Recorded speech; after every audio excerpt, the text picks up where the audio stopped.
Welcome to ETAS's VECU Builder tutorial series.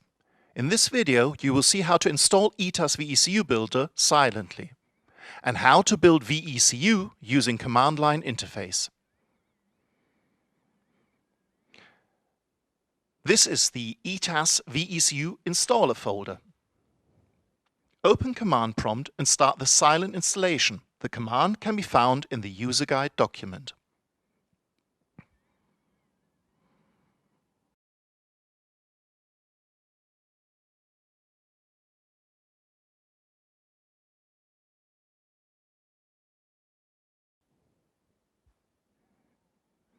Now VECU Builder is successfully installed and you can close the command prompt.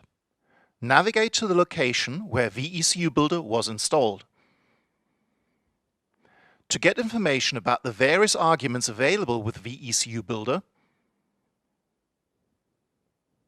open Command Prompt in this folder and call the Create Workspace command passing the help argument. The arguments and their descriptions are displayed. Now let's create a new workspace via command line interface. To do so, call the Create Workspace script and pass the new project path argument with path to where the new workspace shall be created.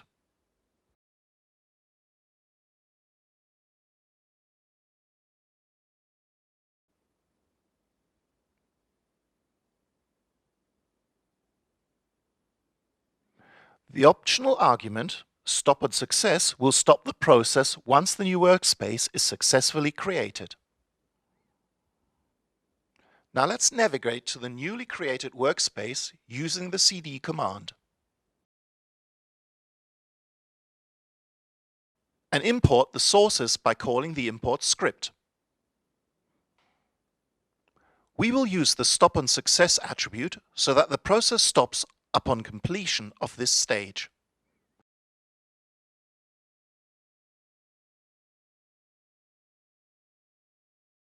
The sources have now been successfully imported.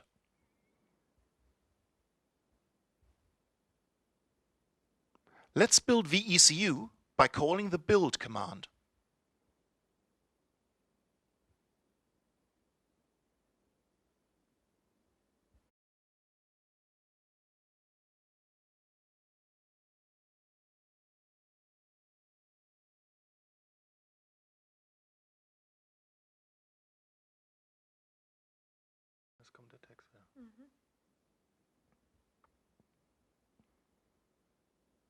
The process has now been completed and the VECU was built successfully. Thank you for watching and see you next time.